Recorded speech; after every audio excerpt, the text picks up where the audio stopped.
They're going to get another bite at the apple. That's a ball game. Minnesota is moving on. Giannis is going to take it now. Here's Gary Trent Jr. Lets it fly. And the Pacers are moving on. What a comeback in overtime. Upon the arrival of Luka Doncic, he injected a breath of new life into a Lakers organization that was struggling to make the playoffs. Sadly, with the lack of a true center and a bench that was among the worst in the entire league, the anticipation for them to make some noise in the playoffs became short-lived. But in this video, we're not talking about the Lakers, who actually do have a future now that they've got a 26-year-old superstar to build around. Instead, let's take a look at several NBA teams who've made deep playoff runs in recent years, but their time is cut short. The end is approaching, and the rebuilding era is looming just around the corner. For these teams, what can they realistically do to extend their window to compete even further? In this video, we're going to take a look at 4 different playoff teams with no future as a contender, and how they got into this unsalvageable situation they've tried so hard to avoid. The Miami Heat. What better way to start the video than the team that just made history? The Miami Heat got annihilated by the Cleveland Cavaliers in 4 games and lost by a total of 122 points, breaking the previous record held by the 2009 series between the Nuggets and Hornets. The Heat's loss was statistically the most lopsided defeat in NBA history, and it was quite the fitting way to end an era. I want to see me get my joy back from playing basketball, and wherever that may be, we'll find out here pretty soon. During a tumultuous season where Jimmy Butler was at the forefront of trade rumors, he tanked his own value so hard that the Heat really didn't get many assets back in return. And thus, they lose a guy who carried them to 2 finals appearances and several conference finals in the 5 years he spent in Miami, with nothing to show for it. While it was a disappointing trade, the Heat didn't have much leverage in the matter. And on paper, it doesn't seem like they're in a horrible spot. Let's look at the bright side. They have a 25-year-old Tyler Hero, who blossomed into the team's #1 option and had the best year of his life. They have a 27-year-old Bam Adebayo. He's in the middle of his prime and one of the league's best defenders. They have some players who are a work in progress, like Nikola Jovic and Jaime Jaquez Jr. Still unproven talent, but the potential is there. However, in comparison to the talent of the rest of the league, the Miami Heat are lackluster. Their runs to the finals were carried pretty hard by Jimmy, and some would say they overachieved through good coaching and even better effort, but with a talent pool that isn't as deep as most other teams. Guys like Max Strus, Caleb Martin, Gabe Vincent, they all overperformed. Then you look deeper and find bigger issues with a team led by Hero and Adebayo, and as great as Tyler has been, he's still not a bona fide first option on a true contender, and I'm not sure he ever will be. Adebayo, his offensive game leaves a lot to be desired, and his touch around the basket has been a mediocre part of his game he has not improved on. Do you really foresee a championship contender led by these 2 players? I don't. If losing by 55 points at home wasn't enough, the players on the Heat recognized that this was their last run with this squad. During his exit interview, Adebayo had this to say about the Heat's future. Quote, "There's going to be a lot of changes this summer. Just from my point of view, understanding how the guy with the silver hair works, just be prepared for that." Funny how he mentions the man with the silver hair, Pat Riley. The mere fact that Riley has complete control over the Heat organization probably means they won't blow it up and go into a full rebuild. A long time ago, Riley has stated his disdain for teams who tank and lose on purpose, and even citing his own age as a factor that he doesn't want to rebuild for years and years and not get anywhere. That's kinda why the Miami Heat have been stuck as a play-in team or a low-seed playoff team for years now, with a limited amount of room to grow. Frankly put, the ceiling on this team is low, and the potential even lower. Riley, unfortunately, prefers to retool the roster, try to add guys through trades and good signings that could help them shore up the holes on their team, while still maintaining a lust for winning. I don't think there was a single time in Miami where he tried to blow it up, and I don't see it happening now either. I don't think he'll just trade away Hero and Adebayo and start a full-blown rebuild, but instead try to get solid role players, hardworking guys who fit within the culture, and I guess keep trying to make a playoff push. I see the future of the Miami Heat being very lackluster, probably still stuck as a play-in team with not much to look forward to. The Milwaukee Bucks. When the Milwaukee Bucks won the 2021 championship, there was a real belief that Giannis, at age 26 at the time, would be competing in the finals or at the very least make deep playoff runs year after year with a chance to compete for the title. The long wait has ended after a half-century. The Milwaukee Bucks are NBA champions once again. Instead, the Bucks over the years have been devastated by injuries, underachievement, and a supporting cast that's one of the worst in history that a superstar must endure. Giannis, a two-time MVP, a reigning 6 straight All-NBA first-teamer, he's improved and gotten better since his MVP years, and yet he has nothing else to show for it but a lone championship. We always talk about how Jokic has improved his game and put up legendary numbers, even better than his MVP seasons, but Giannis has done the same, and doesn't get the same recognition. Probably because everyone knows the Bucks are a lost cause.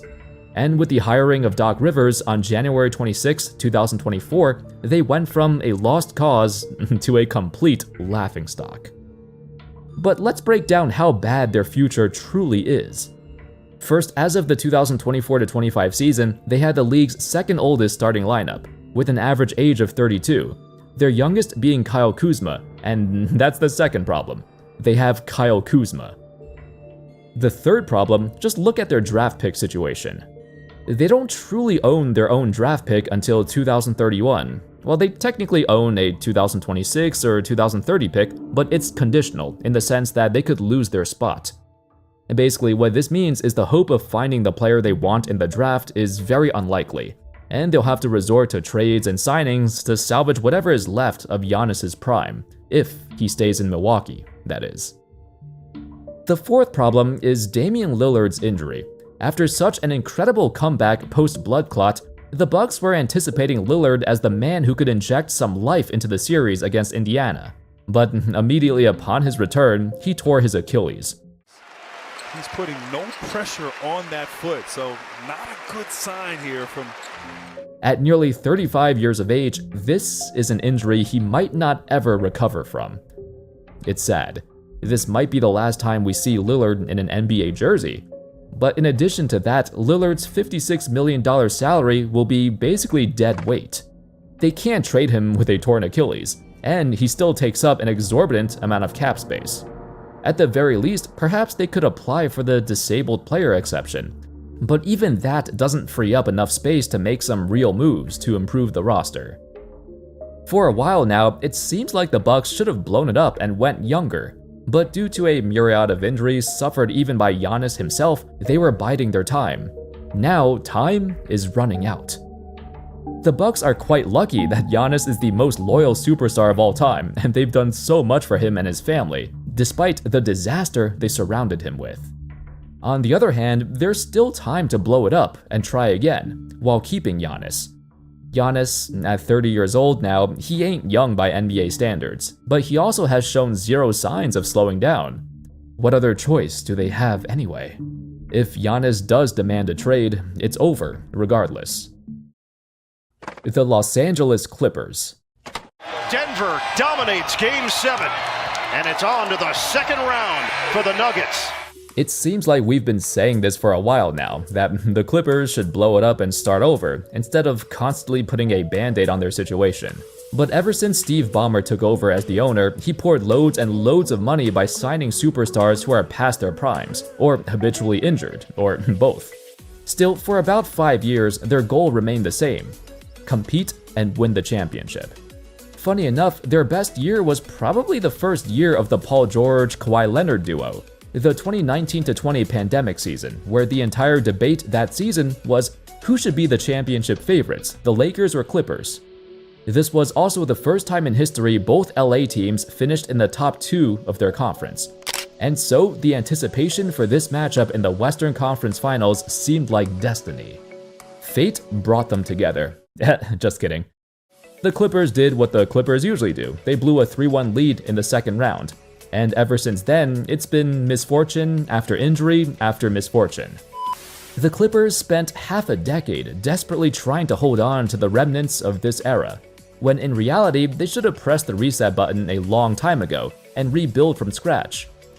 With their first round loss against Denver in the 25 playoffs, a series where it looked like these two teams were going in completely opposite directions, with the Clippers having a reinvigorating season with a healthy Kawhi, a bounce-back year for James Harden, and an overall great supporting cast of role players who found a new breath of life. Whereas the Nuggets fired their head coach and their GM 2 weeks before the season ended. Needless to say, even in the most ideal of circumstances, the Clippers still could not beat them.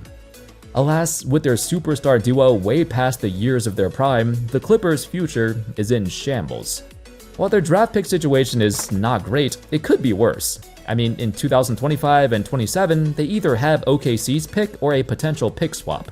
They were banking on these picks being useful because nobody expected OKC to rebuild this quickly and become contenders in such a short time. If the Thunder were still rebuilding like the Clippers anticipated, maybe the 2025 OKC pick could have fell in the lottery. Instead, it's the worst pick they could have gotten due to their success. The question remains, how long can this team continue to hold on? Continue to make the playoffs and keep underachieving?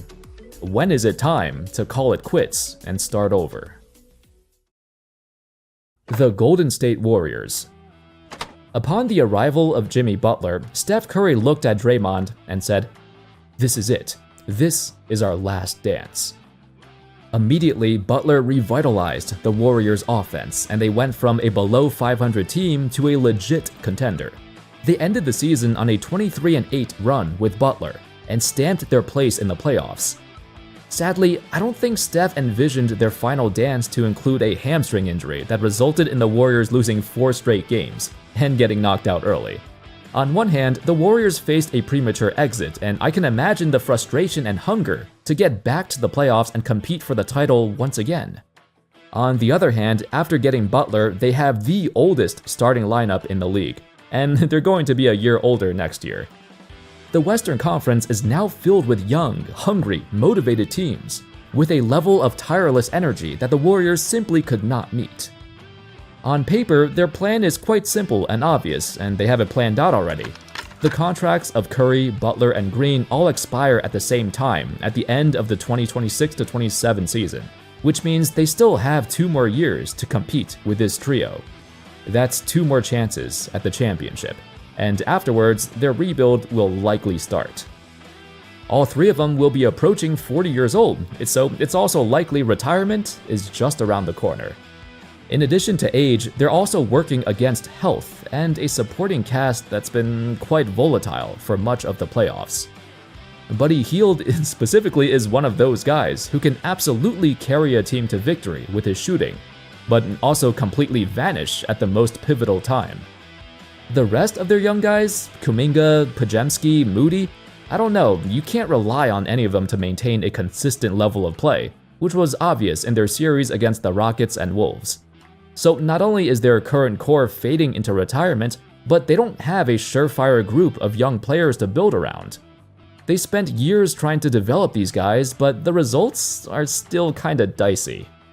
The outcome is a team with a very low chance of making another run at the title. The end of this era is here, along with the end of Golden State's window for the championship. Anyway, that's all folks. Those were 4 teams who we might have seen their final chance as playoff contenders, and the future for them is very bleak. Let me know your thoughts on these teams and what ways do you think they could salvage their hopes for the title without going into a full rebuild? Or is it inevitable? Let me know in the comments. Thank you all so much for watching. I hope y'all enjoyed the video. And of course, as always, I'll see you next time. Peace.